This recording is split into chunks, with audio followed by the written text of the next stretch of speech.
बोला था से देखिए स्पेक्ट्रम में हमको राष्ट्रीय आंदोलन को बहुत ही अच्छे तरीके से हमको पढ़ना है, ठीक है। क्योंकि राष्ट्रीय आंदोलन हमारे लिए इसलिए महत्वपूर्ण है, ठीक है। से राष्ट्रीय आंदोलन की बात करेंगे तो एग्जाम में यहाँ से खूब प्रश्न आपको आते हैं, ठीक है। राष्ट्रीय आंदोलन से खूब प्रश्न पूछे जाते थे। इससे पहले हम लोग राष्ट्रीय आंदोलन में हम लोग कांग्रेस की स्थापना से हम लोगों ने पढ़ा था। कांग्रेस की स्थापना से पहले हमने सोशल कल्चर रेवोल्यूशन के बारे में हम लोग देखा, जिसमें विभिन्न प्रकार की संस्थाएं जो थी स्थापित हो रही थी, जिसने समाज में पुनर्जागरण को लेकर आया, ठीक है। अब हम लोग जो देखने कांग्रेस की स्थापना हम लोगों ने पढ़ लिया था। आज हम लोग राष्ट्रीय आंदोलन का चरण पढ़ेंगे, जो कि ये चरण जो होगा 1905 से शुरू होगा, ठीक है। 1905 से लेके 1918 तक चलेगा, ठीक है। क्योंकि 1918 तक इसलिए चलेगा क्योंकि आप देखते हो कि 1919 में क्या होता है, तो जालियांवाला हत्याकांड हो जाता है, और उसके बाद मतलब 1919 के बाद चीजें बहुत अधिक तक परिस्थिति बदल जाती है, ठीक है। 1920 में क्या होगा, गांधी जी पॉलिटिक्स में इन्वॉल्व हो जाएंगे, ठीक है। तो 1920 से लेके 1948 तक गांधी एज कहा जाता है। तो इसमें हम लोग गांधी जी के बारे में मुख्यतः पढ़ेंगे। अब मुख्यतः राष्ट्रीय आंदोलन का जो मुख्यतः जो चीजें जो होगी, इसे 1920 और 1948 के दौरान ही पढ़ेंगे, जिसमें तीन प्रकार के आंदोलन आपको देखने को मिलेगा जो कि राष्ट्रीय आंदोलन से संबंधित है। पहला असहयोग हो जाएगा, ठीक है, नॉन कॉर्पोरेशन। उसके बाद बात करें सिविल डिसोबीडियंस, सब नियम अज्ञा आंदोलन, और उसके बाद होगा भारत छोड़ो आंदोलन, ठीक है। लेकिन आपको देखना है कि बंगाल विभाजन होता है 1905 में। तो बंगाल विभाजन 1905 में होगा, तो बंगाल में इसी से राष्ट्रवाद का जन्म हो जाता है, ठीक है, 1905 में। और 1905 में राष्ट्रवाद का जन्म होगा, और उसके साथ ही बंगाल से राष्ट्रवादी विचारधारा का प्रारंभ होगा। और थोड़ा सा उग्रवाद का भी मतलब प्रचलन भी आपको देखने को मिलेगा। पॉलिटिक्स जो थोड़ा हार्ड पॉलिटिक्स यहाँ से मतलब शुरू होगा 1905 से। तो चलिए हम लोग शुरू करते हैं। इसमें आप लोग देखेंगे उग्रवाद का युग जो होता है 1905 से लेकर 1909 तक। ध्यान रखिए, क्रांतिकारी गतिविधियों का प्रथम चरण 1907 से लेकर 1917 तक। इसी दौरान मतलब क्या होता है, प्रथम विश्व युद्ध में राष्ट्रवादी प्रत्युत्तर का भी प्रारंभ हो जाता है, ठीक है। तो काफी महत्वपूर्ण रहने वाला है। चलिए तो हम लोग शुरू करते हैं। सबसे पहले देखेंगे उग्र राष्ट्र का उग्र राष्ट्रवाद का उदय क्यों हुआ, ठीक है। क्योंकि पीछे के चैप्टर में हम लोगों ने पढ़ा था तो भाई साहब राष्ट्रवाद का उदय क्यों हुआ, मतलब क्या कारण जो थे सो कि राष्ट्रवाद का उदय हुआ, ठीक है। अब राष्ट्रवाद और उग्र राष्ट्रवाद बहुत डिफरेंट चीज होता है, ठीक है। उग्र राष्ट्रवाद जो होता है, ध्यान में रखिएगा, थोड़ा सा तो हिंसा भी आ जाती है। तो क्या कारण था से भारत में, ठीक है, उस समय क्या परिस्थिति ऐसी बनी से राष्ट्रवाद से हमें उग्र राष्ट्रवाद की ओर हमको विमुख होना पड़ा, ठीक है। तो 19वीं शताब्दी के अंतिम वर्षों में विशेषतः 1890 के पश्चात भारत में उग्र राष्ट्रवाद का उदय प्रारंभ हो गया। 1905 तक आते आते इसने अपना प्रमुख स्वरूप धारण कर लिया। अब भारत में जो ये 1905 में जो उग्र राष्ट्रवाद का शुरुआत जो होता है, इसका कहीं ना कहीं सेंटर जो मुख्यतः सेंटर जो था बंगाल बनकर निकलता है, ठीक है। अब देखेंगे भारत में क्या कारण था से उग्र राष्ट्रवाद के थे। ये 8 नंबर में प्रश्न भी पूछा जाता है मेंस में से कि उग्र राष्ट्रवाद के उदय के कारणों की चर्चा करें, ठीक है। तो आप लोग 150-200 शब्दों में इस प्रश्न को आप लोग क्या करेंगे, लिखने की भी कोशिश करेंगे। कांग्रेस की अनुनय विनय की नीति से ब्रिटिश सरकार पर कोई विशेष प्रभाव नहीं पड़ा, क्योंकि शुरुआती दौर में जो कांग्रेस की जो स्थापना होती थी तो लोग क्या करते थे, अनुनय विनय करने में विश्वास रखते थे, पत्र लिखते थे, आवेदन देते थे। लेकिन उनसे मतलब ब्रिटिश सरकार पे किसी भी प्रकार का कोई विशेष असर नहीं पड़ा, ठीक है। शासन में मनमानी वो लोग करते रहे। इसके प्रतिक्रिया स्वरूप इस भावना का जन्म हुआ कि स्वराज मांगने से नहीं अपितु संघर्ष से प्राप्त होगा। मतलब इन लोगों का मतलब मन में विश्वास होगा से मांगने से नहीं मिलना है, इसके लिए हमको क्या करना पड़ेगा, तो इसके लिए हमें संघर्ष करना पड़ेगा, ठीक है। तो अभी तक क्या कर रहे थे, स्वराज को ये मांग रहे थे, ठीक है। लेकिन अब क्या करेंगे, स्वराज के लिए मतलब क्या करेंगे, तो संघर्ष करेंगे, ठीक है। संघर्ष भी कई स्तरों पर ये लोग करेंगे, ठीक है। शुरू में क्या कर रहे थे, तो ये लोग आंदोलन कर रहे थे, लेकिन किस प्रकार का आंदोलन कर रहे थे, संवैधानिक आंदोलन कर रहे थे। लेकिन संवैधानिक आंदोलन करने से कुछ भी विशेष मतलब क्या हुआ, लाभ नहीं होता है। तो संवैधानिक आंदोलन से भारतीयों का विश्वास क्या था, उठ चुका था। अतः संघर्ष द्वारा स्वतंत्रता प्राप्त करने की जिस भावना का जन्म हुआ, उसे ही उग्र राष्ट्रवाद की भावना कहते हैं। मतलब शुरू में क्या, संवैधानिक आंदोलन। आप बोलोगे सर संवैधानिक आंदोलन क्या होता है, तो मान लीजिए किसी, जैसे मान लीजिए आप किसी और फैक्ट्री में काम करते हैं, सपोज दैट, और मान लीजिए आपको मतलब सैलरी को हाइक करना है, तो क्या करेंगे आप लोग, अपना एक संघ बनाएंगे, संघ के द्वारा मतलब काम को रोक देंगे, बार बार आवेदन देंगे, बार बार पत्र लिखेंगे, रिक्वेस्ट करेंगे कि भाई साहब दिक्कत हो रहा है, सैलरी को हाइक कर दो, ठीक है। ये क्या हुआ, संवैधानिक तरीके से हमने क्या किया, विरोध को जताया, काम रोक दिया, ठीक है। लेकिन अब इसी को उग्र तरीके से हम लोग क्या करेंगे, मशीन को तोड़ देंगे, फैक्ट्री पे ताला बंद कर देंगे, ठीक है, मालिक को मार के भगा देंगे। मतलब इस तरीके से उग्र तरीके से, तो मतलब दोनों विरोध करने का तरीका है, बस दोनों का तरीका अलग है। एक संवैधानिक तरीका है, दूसरा जो उग्र तरीका है, ठीक है। तो बस यही था।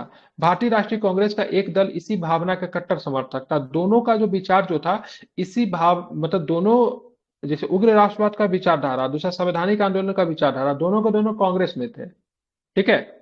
और उग्र राष्ट्रवाद का जो प्रमुख विचारधारा जो थे वो लाल बाल थे। लाला लाजपत राय, ठीक है, बाल गंगाधर तिलक, और बिपिन चंद्र पाल। ये जो था उग्र राष्ट्रवाद के मतलब क्या थे, बिपिन चंद्र पाल साहब, ठीक है, समर्थक थे। और बाकी कांग्रेस के बहुत सारे सदस्य जो थे अभी भी मतलब संवैधानिक तरीकों से ही मतलब क्या करते थे, विरोध प्रकट करना चाहते थे। भारतीय राष्ट्रीय कांग्रेस का एक दल इसी भावना का कट्टर समर्थक था। इस दल का मत था कि का ध्येय स्वराज होना चाहिए, जिसको आत्मविश्वास या आत्मनिर्भरता से प्राप्त करे। यह दल उग्रवादी कह रहा है, ठीक है। उग्रवादी शब्द का प्रयोग नहीं करके हम लोग यहाँ पे राष्ट्रवादी शब्द का प्रयोग करेंगे, ठीक है। इनको राष्ट्रवादी कहते थे। राष्ट्रवादी में भी कौन सा राष्ट्रवादी, नव राष्ट्रवादी, ठीक है। कौन सा राष्ट्रवादी कहा गया था इनको, नव राष्ट्रवादी कहा गया था, ठीक है। ध्यान रखेंगे, तो हम लोग इसके लिए नव राष्ट्रवादी जैसे शब्द का ही प्रयोग करें तो ज्यादा बेहतर है, ठीक है। अब यहाँ पे देखोगे और भी कुछ चीजें निकल कर आती है। जिन तत्वों के कारण उग्र राष्ट्रवाद का जन्म हुआ उनकी प्रमुख मतलब निम्नानुसार थे। मतलब ये सारे कारण जो थे जिनके वजह से उग्र राष्ट्रवादों का मतलब क्या होता है, जन्म होता। पहला कारण क्या था, what is the first cause, तो ध्यान में रखेंगे। तो आप देखोगे तो सबसे पहले कारण की बात करेंगे तो अंग्रेजी राज्य का सही स्वरूप की पहचान। अंग्रेजों द्वारा कांग्रेस के प्रार्थना पत्रों एवं मांगों पर ध्यान न दिए जाने के कारण राजनीतिक रूप से जागृत कांग्रेस का एक वर्ग असंतुष्ट हो गया तथा राजनीतिक आंदोलन का कोई दूसरा रास्ता अपनाने पर विचार करने लगा। अब शुरू में कांग्रेस क्या कर रही थी, तो शुरू में कांग्रेस जो क्या कर रही थी, मतलब प्रार्थना पत्र के माध्यम से अपने बातों को मनवाना चाहती थी। लेकिन ब्रिटिश इस बात को बिल्कुल भी ध्यान नहीं दे रहे थे, इग्नोर कर रहे थे। तो कांग्रेस का एक वर्ग जो था ब्रिटिश के इन नीतियों की वजह से क्या हो गया, असंतुष्ट हो गया। कांग्रेस के सभी वर्ग नहीं, ध्यान में रखिएगा, एक वर्ग मतलब कुछ लोग, मतलब होता है ना हर पार्टी में एक ही पार्टी में रहते हुए दो विचारधारा के लोग होते थे, एक वर्ग जो होते थे इनसे असंतुष्ट हो गए। इनका मानना था, इसका विश्वास था कि स्वशासन ही भारत के विकास एवं आत्मनिर्भरता का मार्ग प्रशस्त कर सकता है। ब्रिटिश सरकार की आर्थिक शोषण की नीति ने देश के विपन्नता के कगार पर पहुंचा दिया। मतलब ब्रिटिश सरकार जो आर्थिक नीति जो थी, उनकी आर्थिक शोषण की नीति थी, जैसे ड्रेन थ्योरी भी आपने, धन का निष्कासन सिद्धांत भी आपने पढ़ा था। सब ब्रिटिश सरकार किस तरीके से भारत से धन निकाल कर ब्रिटेन का विकास कर रही है, ठीक है। ब्रिटेन तो खूब विकास हो रहा है, लेकिन भारत क्या है, एक तरह से पूरा मतलब सिकुड़ता जा रहा है। तो इन सारे तथ्यों को ध्यान में रखेंगे तो एक वर्ग जो था इनसे काफी अधिक नुकसान था, मतलब काफी अधिक नाराज था। 1896 से 1900 के मध्य पड़ने वाले भयंकर दुर्भिक्षों ने 90 लाख से अधिक लोग मारे गए। दुर्भिक्षों का मतलब क्या होता है, अकाल होता है, ठीक है। क्या होता है, अकाल होता है। 1896 से लेकर 1909 के बीच में 4 वर्षों में जो अकाल जो होता है उसमें 90 लाख लोग मारे जाते हैं। किंतु अंग्रेज जो थे, उनकी अंग्रेज शासकों की उपेक्षा विद्वान नहीं, पर फिर भी उन्होंने मतलब क्या किया, भारतीयों के ऊपर किसी प्रकार का विशेष ध्यान नहीं दिया। दक्षिण भारत में आए भयंकर प्लेग से हजारों लोग काल के ग्रास बन गए, ठीक है। प्लेग एक प्रकार का महामारी होती थी जो कि चूहों के द्वारा आदान प्रदान से फैलता था, ठीक है। एक बार जब महामारी जब आ जाती थी, प्लेग महामारी, तो लाखों लोगों को मारा, जिसको काली मौत कहा जाता था, ठीक है। प्लेग को काली मौत कहते थे। एक बार प्लेग आ जाता था, मतलब कोविड 19 क्या है, कोविड 19 कुछ नहीं है प्लेग के सामने। मतलब बड़ी संख्या कोविड 19 में तो क्या होता है, कम से कम थोड़ा वक्त लगता है, बचने की संभावना होती है। प्लेग में कुछ नहीं, एक एक बार में आता था, लाखों लोग को साफ करके चला जाता था प्लेग, ठीक है। इसके अतिरिक्त दक्षिण भारत में हुए सांप्रदायिक झगड़ों ने जनधन को अपार क्षति पहुंचाया। इन परिस्थितियों में सरकार की निरंतर उपेक्षा से देशवासियों को प्रशासन से मोह भंग हो गया। मतलब कहने की सरकार है, न तो आप प्लेग जैसे आपदा में आप हमें क्या कर रहे हो, मदद कर रहे हो, न तो मतलब क्या हुआ अकाल जैसे आपदा में हमारी मदद कर रहे हो, न तो आप सांप्रदायिक झगड़े को मतलब सुलझा पा रहे हो। तो ऐसी परिस्थिति में कौन सा प्रशासन, ठीक है। तो इसलिए भारतीयों का एक वर्ग जो था, क्योंकि उसमें कांग्रेस के भी सदस्य थे, वो लोग मतलब क्या थे, ब्रिटिश गवर्नमेंट के मतलब पूरी तरीके से मतलब क्या होते हैं, खिलाफ हो जाते हैं। और उनका मानना था कि स्वराज को प्राप्ति करने का जो तरीका जो कांग्रेस ने अपना रखी है वो सही तरीका नहीं है। राष्ट्रवादियों ने महसूस किया कि ठीक है, ब्रिटिश सरकार भारतीयों को अधिक अधिकार देने की अपेक्षा वर्तमान अधिकारों को भी वापस लेने पे कुत्सित प्रयास कर रही है। तो उनका मानना था से अधिक अधिकार तो देने वाले तो नहीं है, लेकिन जो अधिकार जो मिला हुआ है उस अधिकारों को भी वापस लेना चाहती है। फलतः इन राष्ट्रवादियों ने तत्कालीन विभिन्न नियमों एवं अधिकारों की आलोचना की। इस अवधि में निम्न घटनाओं ने भी इस दिशा में उत्प्रेरक का काम किया। मतलब राष्ट्रवादी विचारधारा को, ठीक है, फैलाने का काम किया, उग्र राष्ट्रवाद को फैलाने के काम ये सारे चीज ने किया, ठीक है। पहला कौन कौन है तो देखेंगे, 1892 में भारतीय परिषद अधिनियम आया था, क्या उम्मीद की जा रही थी? ये उम्मीद की जा रही थी कि भाई साहब यहाँ पे भारतीयों को प्रशासन में मतलब क्या किया जाएगा, पार्टिसिपेट करने का अधिकार दिया जाएगा। लेकिन प्रशासन में पार्टिसिपेट करने का अधिकार तो दिया जाता है बहुत ही कम लोग, बात 6 लोगों को चुना जाता है, ठीक है, जो कि एक संख्या काफी कम थी। तो भारतीय परिषद नियम की राष्ट्रवादियों ने यह कहकर आलोचना की कि यह अपने उद्देश्यों को पूर्ति में भी क्या रहा, असफल। अब आता है 1897। 1897 में पुणे में नाटू बंधुओं ने बिना मुकदमा चलाए देश में निर्वासित कर दिया गया, ठीक है। नाटू बंधु जो थे पुणे के थे, इनके ऊपर मुकदमा भी नहीं चला, इनको वकील रहने का अधिकार भी नहीं दिया गया, इनको देश से निर्वासित कर दिया गया। तिलक तथा अन्य नेताओं को राजद्रोह फैलाने के आरोप में गिरफ्तार करके लंबे कारावास में डाल दिया। तिलक को सबसे पहले मांडले जेल में भेजा गया था, पता होना चाहिए आपको, ठीक है। तो तिलक को भी मतलब क्या किया, देशद्रोह फैलाने के आरोप में गिरफ्तार कर लिया गया। तो कहते हैं तिलक को लेखनी की वजह से, ठीक है, उनको अपने लेखनी की वजह से सबसे पहले उनको जेल हुआ था, ठीक है, लिखने के कारण। फिर 1898 का समय भारतीय दंड संहिता की धारा 124 ए का दमनकारी कानून नए प्रावधानों के साथ पुनः स्थापित और विस्तृत किया गया, तथा तथा एक नई धारा 156 ए को जोड़ी गई। इससे भी मतलब लोगों में ये किस प्रकार का कानून था, ठीक है, तो ध्यान में दमनकारी कानून था, ठीक है, 124 ए। अब 1899 में क्या आता है, कलकत्ता कारपोरेशन एक्ट द्वारा कलकत्ता निगम के सदस्यों की संख्या में कमी कर दी गई, ठीक है। 1800 करजन के समय आया था कलकत्ता कारपोरेशन एक्ट आया था, एग्जाम में पूछा भी जाता है। इसमें क्या क्या, इसमें सदस्यों की संख्या को मतलब क्या कर दिया गया था, कम कर दिया गया था। और ऑफिशियल सेक्रेट एक्ट, कार्यालय गोपनीयता कानून, ऑफिशियल सेक्रेटरी की बात है, ये भी कर्जन के समय में आता है 1904 में, ठीक है, द्वारा प्रेस की स्वतंत्रता का दमन कर दिया गया, ठीक है, प्रेस की जो स्वतंत्रता जो थी उसको दमन कर दिया गया। इसके वजह से भी मतलब क्या हुआ, उग्रवाद का मतलब क्या हुआ, तो प्रचार हुआ, ध्यान में इसको रखेंगे, ठीक है। अब चलेंगे 1904 का सार फिर से आता है, इसमें क्या है, भारतीय विश्वविद्यालय अधिनियम, ये कर्जन के समय में आया था, ठीक है। अब यहाँ पे कर्जन ने देखा है भाई से भारतीय विश्वविद्यालय जो है वहां पे पॉलिटिक्स बहुत ज्यादा हो रहा है, वहां से बहुत सारे छात्र नेता बन के निकल रहे हैं। तो कर्जन का मानना है विश्वविद्यालय पढ़ने लिखने का स्थान हो, पॉलिटिक्स वगैरह का न, इसलिए विश्वविद्यालय पे उसने पकड़ बनाया, ठीक है। और इसके लिए विश्वविद्यालय पे सरकारी नियंत्रण स्थापित कर दिया, जबकि विश्वविद्यालय हमेशा से मतलब क्या रही है, फ्री रही है, लेकिन सरकारी नियंत्रण और कड़ा कर दिया, ठीक है। तथा सरकार को सीनेट में, ठीक है, सरकार को सीनेट द्वारा पारित प्रस्तावों पर निषेधाधिकार वीटो दिया गया, ठीक है। मतलब सरकार अगर, सीनेट अगर कोई प्रस्ताव, हर यूनिवर्सिटी का एक सीनेट होता है जहां से प्रमुख फैसले लिए जाते हैं, तो सीनेट अगर किसी भी फैसला को पारित भी करती तो सरकार के पास आखिरी अधिकार होता उसको आगे प्रोसीड करे या ना करे, ठीक है। तो इन सारे वजह से क्या हुआ, तो उग्र राष्ट्रवाद का जन्म होता है, ठीक है। लेकिन सबसे बड़ा जो घी में जो काम करने का जो काम करेगा, बंगाल विभाजन बहुत बड़ा मैटर रहेगा, ठीक है। ब्रिटिश शासन के सामाजिक एवं सांस्कृतिक प्रभाव भी विनाशकारी रहे। इसने शिक्षा के प्रसार में उपेक्षा की नीति अपनाई, विशेषकर लोक शिक्षा, स्त्री शिक्षा एवं तकनीकी शिक्षा के क्षेत्र में, ठीक है। इन सारे वजहों से क्या होता है, तो सारे वजहों से मतलब क्या होता है, उग्र राष्ट्रवाद का मतलब क्या होता है, तो उग्र राष्ट्रवाद का मतलब क्या होता है, तो जन्म होता है, ठीक है, ध्यान में रखेंगे। अब एक आत्मविश्वास तथा आत्मसम्मान में वृद्धि, ठीक है, क्या था ये, तो देखिए राष्ट्रवादियों ने प्रयासों से भारतीयों के आत्मसम्मान एवं आत्मविश्वास में वृद्धि होती गई, ठीक है। क्योंकि इस समय कौन थे, इस समय तिलक थे, श्री अरविंदो जिनको अरविंद घोष कहता था, तथा बिपिन चंद्र पॉल ने, अन्य राष्ट्रवादी नेताओं ने अपील की कि वे भारतीयों की विशेषताओं एवं शक्ति को पहचाने। अब भारतीय जो थे उस समय ब्रिटिश काल में, ठीक है, हनुमान बन चुके थे, ठीक है। और इनका जरूरत थी किनको, तो इनको एक जामवंत की जरूरत थी जो कि इनके विशेषताओं को, इनके शक्ति को मतलब क्या करके उनको बता सके से तुम्हारे अंतर्गत क्या है। क्योंकि हमारा जो कल्चर जो है, जो कि हमारा पुराण है, हमारा वेद है, ठीक है, सब क्या है, काफी अधिक प्राचीन है, ठीक है। तो उस समय इन लोगों ने मतलब क्या किया, इन लोगों ने इन चीज को जागृत करने का कोशिश किया, और उनके शक्ति के, उनके क्षमता को पहचानने का मतलब क्या, तुम कल्चरली की बात करें, कल्चर से भी काफी रिच है, और तुम्हारा क्षमता की बात करें, तुम्हारी विशेषता भी जो है तो ब्रिटिश से मतलब कम नहीं है, ठीक है। धीरे धीरे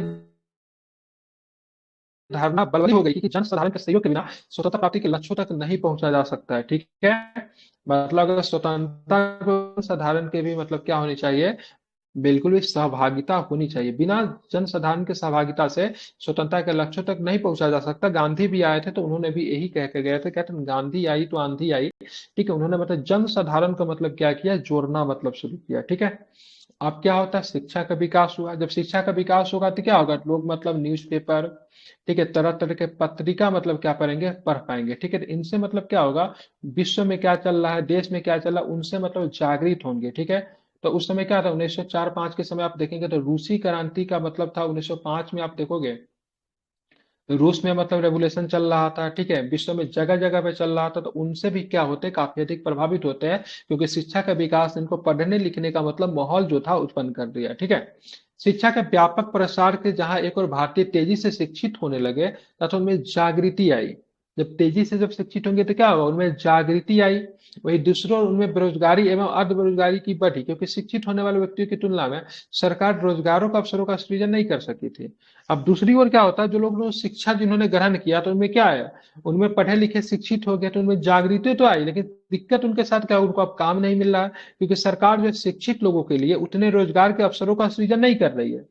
तो इनमें से अधिकांश ने अपनी बेकारी और दयनीय आर्थिक दशाओं के लिए उपनिवेशिक शासन को उत्तरदायी ठहराया। उनका मानना था कि अगर हम अभी बेरोजगार है शिक्षा ग्रहण करने के बाद भी, तो इनके लिए कौन रिस्पॉन्सिबल है, तो इनके लिए ब्रिटिश गवर्नमेंट जो है रिस्पॉन्सिबल है। उपनिवेशिक शासन की बात करेंगे या फिर कॉलोनिज्म गवर्नमेंट की बात करेंगे, वही इसके लिए रिस्पॉन्सिबल है। तथा धीरे धीरे वे विदेशी शासन को समूल नष्ट करने के लिए उग्र राष्ट्रवाद की ओर, ठीक है, झुकने लगे। क्योंकि भारतीयों का एक नव शिक्षित वर्ग पश्चिमी शिक्षा के कारण वहां के राष्ट्रवाद, मैं वही बात बता रहा हूँ था, इनको पश्चिमी शिक्षा मिला था। जब पश्चिमी शिक्षा मिला तो वहां के राष्ट्रवाद, जनतंत्र एवं आमूल परिवर्तन के विचारों से अवगत हो चुका था। क्योंकि देख रहे थे यूरोप में किस किस मतलब किस प्रकार से राष्ट्रवाद का विचार हो रहा है, ठीक है, जनतंत्र का विकास हो चुका है।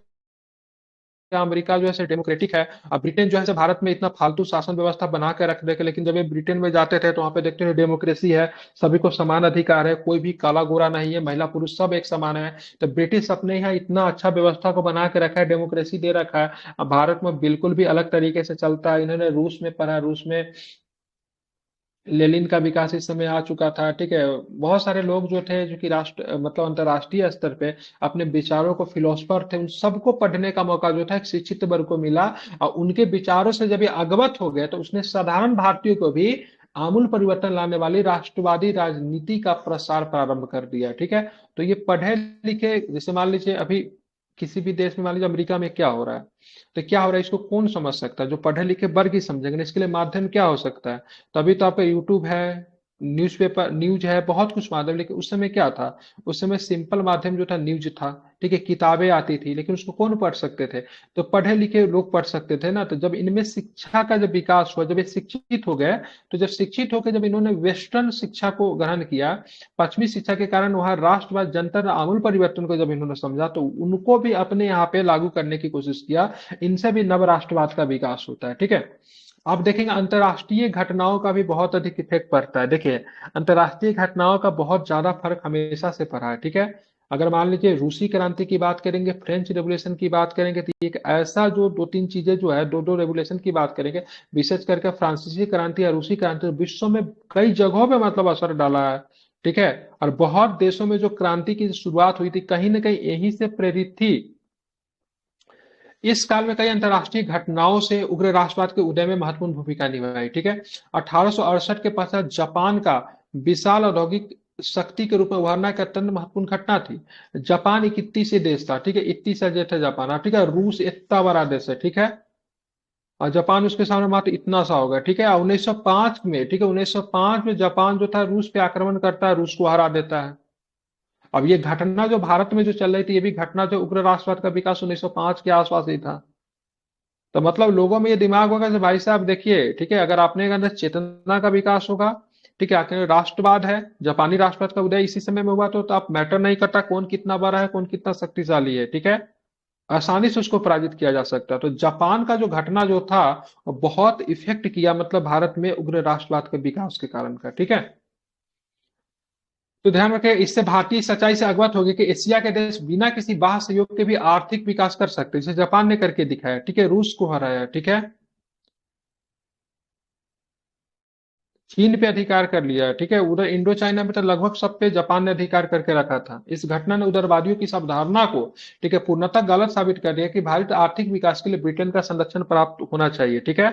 मतलब इनको ये उदारवादी का जो धारणा जो था, कांग्रेस के अंतर्गत एक धारा जो है उदारवादी है, जो कि मतलब एक धारा जो है, जो कि उग्रवादी कह लीजिए, फिर नव राष्ट्रवादी कह लीजिए। उनका मानना था, सर भाई साहब देखिए, भारत का विकास करने के लिए ब्रिटेन का संरक्षण का कोई आवश्यकता नहीं है।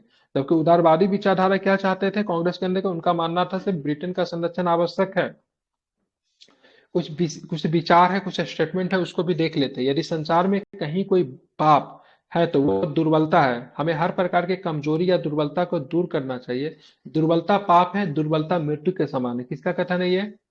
तो स्वामी जी का कथन है, स्वामी विवेकानंद जी ने कहा था, यदि संसार में कहीं कोई पाप है तो वह दुर्बलता है। हमें हर प्रकार की कमजोरी, दुर्बलता को दूर करना चाहिए। दुर्बलता पाप है, दुर्बलता मृत्यु के समान है। किसका स्टेटमेंट है? तो स्वामी विवेकानंद जी का स्टेटमेंट है। ठीक है, ध्यान रखिएगा। आज के उग्रवादी कल के लिए, ठीक है, आज के उग्रवादी कल के लिए उदारवादी बन जाएंगे। ठीक है, मतलब आज जो उग्रवादी है, ये स्टेटमेंट पूछा हुआ है, आज के उग्रवादी जो है कल के उदारवादी बन जाएंगे। ठीक उसी प्रकार जैसे आज के उदारवादी कल के उग्रवादी थे। ठीक है, मतलब आज के जो उदारवादी जो है वह कल के उग्रवादी थे, उसी तरह आज के उग्रवादी कल के उदारवादी बन जाएंगे। ये कथन किसका है?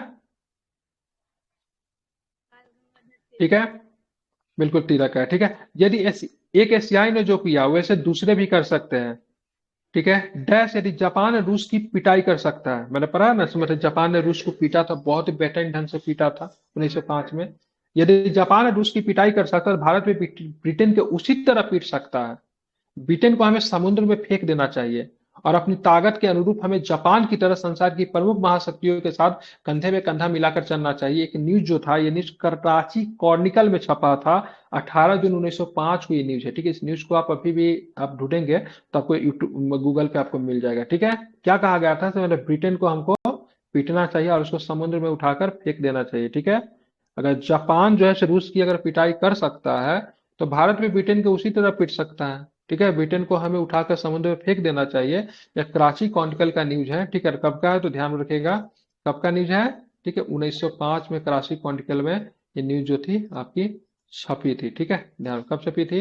1905 में ये न्यूज जो थी छपी थी। ठीक है, अब बात करते हैं और भी कुछ स्टेटमेंट हो सकते हैं। ठीक है, हाँ, मतलब यहाँ पे यहीं से हम लोग कंटिन्यू करेंगे। यहाँ पे क्या था, मतलब यहाँ पे हाँ, पूर्णतः गलत साबित हो गया कि भारत के आर्थिक विकास के लिए ब्रिटेन का संरक्षण आवश्यक है। ठीक है, मतलब भारत के आर्थिक विकास के लिए ब्रिटेन की संरक्षण आवश्यक नहीं है। ठीक है, अब 1896 इथोपिया के द्वारा इटली की सेनाओं के अपमानजनक पराजय हो गई। ठीक है, तो बड़ा ये बेहतरीन रीजन है भाई से। इथोपिया एक छोटा सा देश है, इटली की सेना यूरोपीय पद्धति की सेना, तो उसको मतलब एक अफ्रीकी सेना ने पराजित कर दिया 1896 में।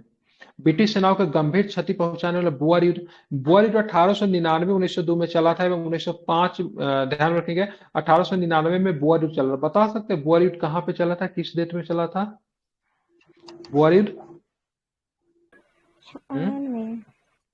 South Champaran Africa. में।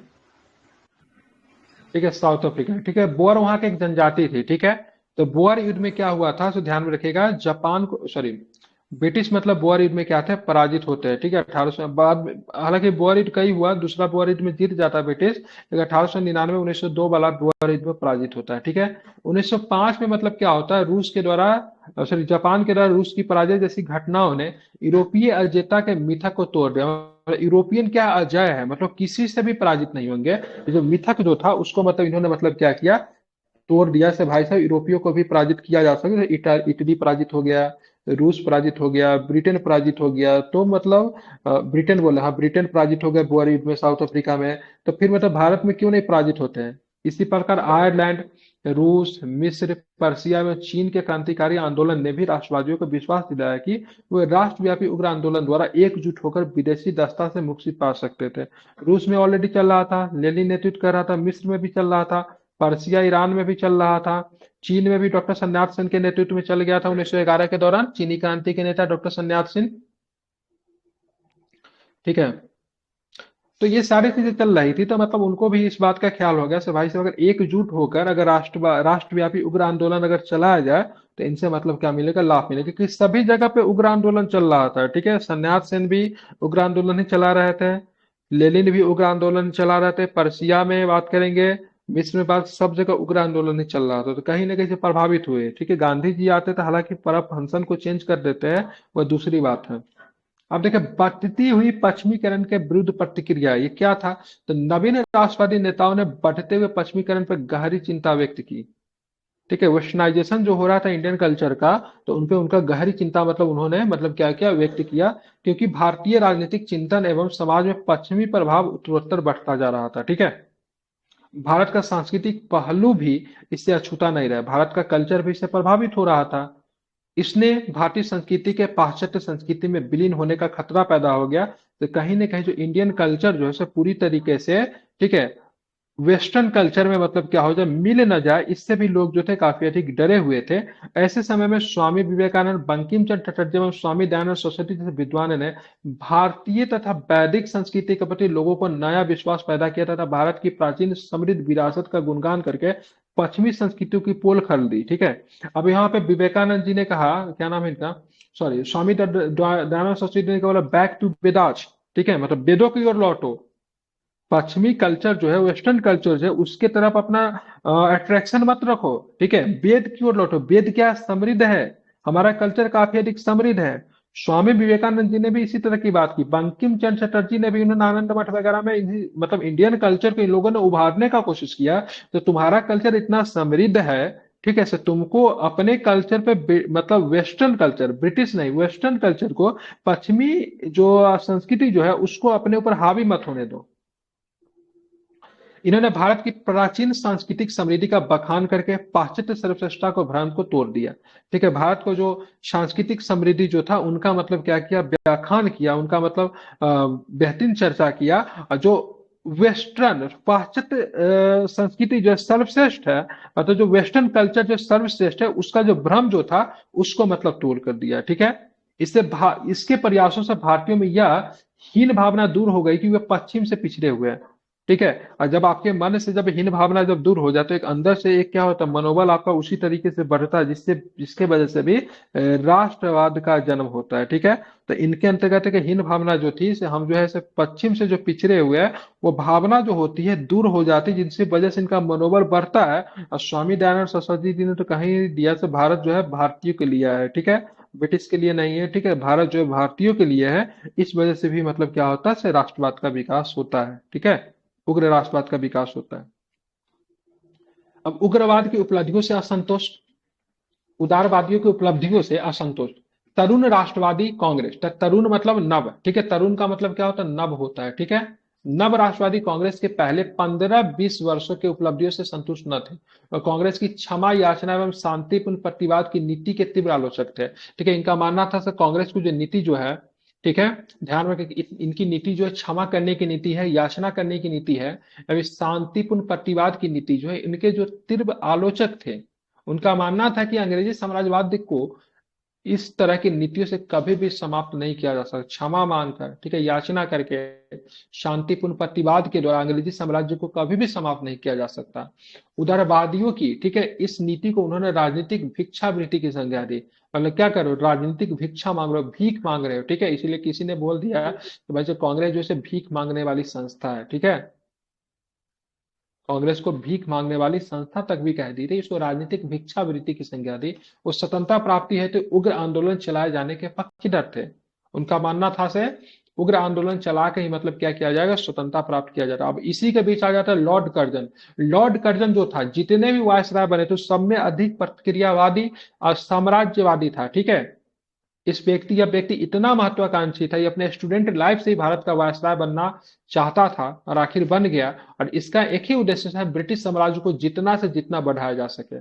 तो इसके समय बहुत सारे ऐसी नीति लेकर आती है बंगाल में, खास करके बंगाल के अलावा पूरे भारत में, जिसकी वजह से उग्र राष्ट्रवाद का मतलब विकास होना एकदम संभव हो जाता है। ठीक है, लॉर्ड कर्जन भारत में 7 वर्ष का शासन शिष्टमंडल, भूलों तथा आयोग के लिए प्रसिद्ध है। ठीक है, शिष्टमंडल के लिए भी जाना, भूल के लिए, बहुत सारी गलतियां की इसने। ठीक है, आयोगों के लिए प्रसिद्ध है। आयोग किस लिए, क्योंकि इसने बहुत सारे कमीशन बना दिए।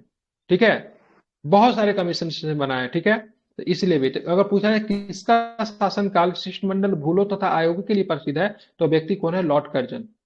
इसकी भारतीय जनमानस पे कड़ी प्रतिक्रिया, कर्जन ने भारत को एक राष्ट्र मानने से इनकार कर दिया। इनका माना भारत तो एक राष्ट्र है ही नहीं। भारत जो क्या छोटे छोटे खंडों में क्या है, टुकड़ा हुआ बिखरा हुआ है, तो भारत एक राष्ट्र कैसे हो सकता है। ठीक है, इस किसका स्टेटमेंट था, तो कर्जन का कहना था सर भारत जो है से एक राष्ट्र है ही नहीं। ठीक है, ध्यान में रखेंगे, इसका ऐसा मानना था। तथा कांग्रेस के मन में उद्गार उद्गार निकालने वाली संस्था की संख्या दी। इसने भारत विरोधी बयान दिए। उसके शासन में विभिन्न प्रतिक्रियावादी कानूनों, यथा कार्यालय गोपनीयता अधिनियम, ठीक है, ये प्रेस के ऊपर रोक लगाता था। भारतीय विश्वविद्यालय अधिनियम विश्वविद्यालयों को कंट्रोल करता था। कलकत्ता कारपोरेशन में सदस्यों की संख्या को कम कर दिया गया। इससे मतलब क्या हुआ, भारतीय जो थे काफी अधिक नाराज हो गए। और बाद में इसने इससे भी इसका मन नहीं भरा तो 1905 में, ठीक है, बंगाल का विभाजन करने का प्रस्ताव रखा और बोला से भाई साहब प्रशासनिक दिक्कत हो रही है, प्रशासन चलाने में दिक्कत हो रही है, जब बंगाल का विभाजन करना क्या है, ठीक है, बहुत जरूरी है। इससे तो मतलब भारतीयों का असंतोष जो था चरम पे पहुंच गया। ठीक है, इतने नाराज हो गए ये लोग।